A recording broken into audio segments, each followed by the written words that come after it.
Chapter 14, On the Dark Path. Only now, entering the woods on the footpath, did Anne-Marie realize how cold the dawn was.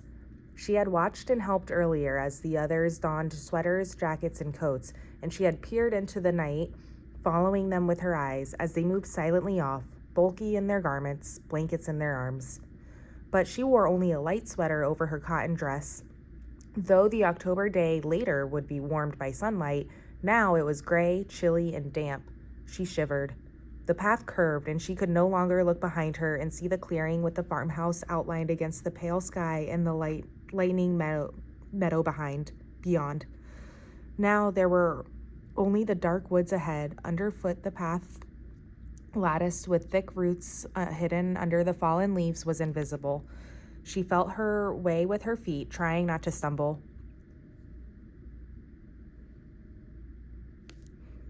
The handle of the straw basket scratched her arm through her sweater. She shifted it and tried to run.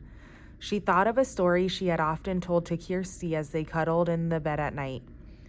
Once upon a time, there was a little girl, she told herself silently, who had a beautiful red cloak. Her mother had made it for her. She wore it so often that everyone called her Little Red Riding Hood. Kirsty would always interrupt there. Why was it called a Red Riding Hood? Kirsty would ask. Why didn't they just call her Little Red Cloak? Well, it had a hood that covered her head. She had beautiful curls like you, Kirsty. Maybe someday Mama will make you a coat with a hood to cover your curls and keep you warm. But why, Kirsty would ask, was it a riding hood? Was she riding a horse? Maybe she had a horse that she rode sometimes, but not in this story. Now stop interrupting every minute. Anne-Marie smiled, feeling her way through the dark, remembering how Kirsty always interrupted stories to ask questions. Often, she just wanted to make the story last longer. The story continued. One day, the little girl's mother said, I want you to take a basket of food to your grandmother. She is sick in bed. Come, let me tie your red cloak. The grandmother lived deep in the woods, didn't she? Kirsty would ask. In the dangerous woods where the wolves lived. Anne-Marie heard a small noise, a squirrel perhaps, or a rabbit scampering by. She paused, stood still on the path, and smiled again. Kirsty would have been frightened. She would have grabbed Anne-Marie's hand and said, "A wolf!" But Anne-Marie knew that these woods were not like the woods in the story. There were no wolves or bears or tigers, none of the beasts that populated Kirsty's vivid imagination. She hurried on. Still, they were very dark, these woods. Anne-Marie had never followed this path in the dark before. She had told her mother she would run, and she tried. Here the path turned. She knew the turning well, though it seemed different in the dark. If she turned to the left, it would take her to the road, out where it would be lighter, wider, more traveled, but more dangerous, too. Someone could see her on the road. At this time of the dawn, other fishermen would be on the road, hurrying to their boats for the long day at sea, and there might be soldiers. She turned to the right and headed deeper into the woods. It was why Mama and Peter had needed to guide those who were strangers here, the Rosens and the others. A wrong turn would have taken them into danger. So Little Red Riding Hood carried the basket of food and hurried along through the woods. It was a lovely morning and birds were singing. Little Red Riding Hood sang too as she walked. Sometimes she changed that part of the story, telling it to Kirsty. Sometimes it was raining or even snowing in the woods. Sometimes it was evening with long, frightening shadows so that Kirsty, listening, would snuggle closer and wrap her arms around Anne-Marie. But now, telling it to herself, she wanted sunlight and birdsong. Here, the path widened and flattened. It was the place where the woods opened on one side and the path curved beside a meadow at the edge of the sea. Here she could run, and she did.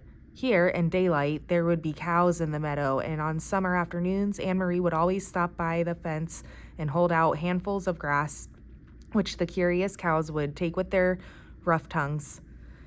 Here, her mother had told her, Mama would always stop too, as a child walking to school. Her dog, Trofast, would wiggle under the fence and run about in the meadow, barking excitedly, trying to chase the cows who always ignored him.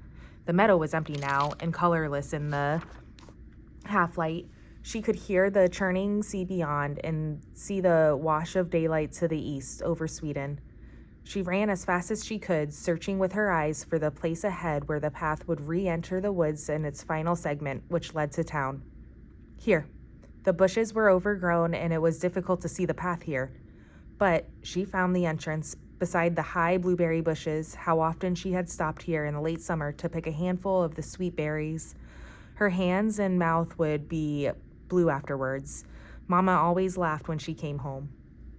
Now it was dark again, as the trees and bushes closed around her, and she had to move more slowly, though she still tried to run. Anne-Marie thought of Mama, her ankle so swollen and her face so pained. She hoped Mama had called the doctor by now.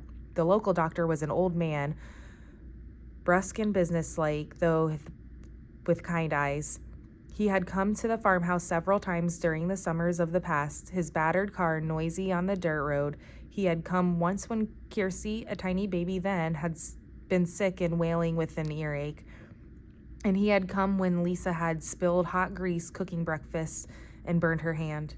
Anne-Marie turned again as the path divided once more. The left fork would take her directly to the village.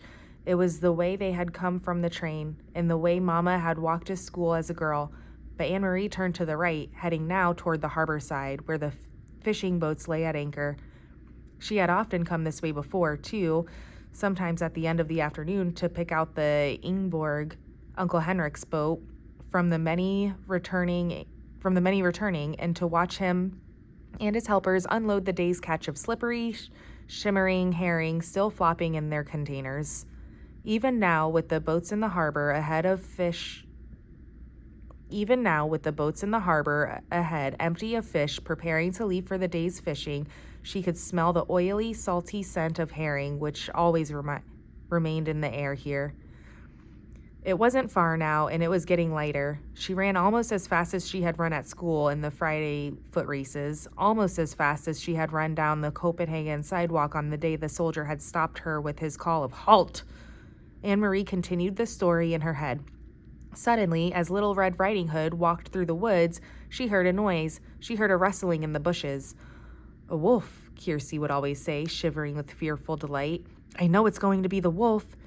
Anne-Marie always tried to prolong this part, to build up the suspense and tantalize her sister. She didn't know what it was. She stopped on the path and listened. Something was following her in the bushes. Little Red Riding Hood was very, very, very frightened. She would stop, would stay silent for a moment, and beside her in the bed she could feel Kiersey holding her breath. Then Anne-Marie would go on in a low, dread-filled voice. She heard a growl. Anne-Marie stopped suddenly and stood still on the path. There was a turn immediately ahead. Beyond it, she knew, as soon as she rounded the turn, she would see the landscape open to the sea. The woods would be behind her there, and ahead of her would be the harbor, the docks, the countless fishing boats. Very soon it would be noisy there, with engines starting, fishermen calling to one another, and gulls crying. But she had heard something else. She heard bushes rustling ahead. She heard footsteps. And she was certain it was not her imagination. She heard a low growl. Cautiously, she took a step forward, and another. She approached the turn in the path, and the noises continued. Then they were there, in front of her, 4 armed soldiers. With them, straining at taut leashes, were 2 large dogs, their eyes glittering and their lips curled.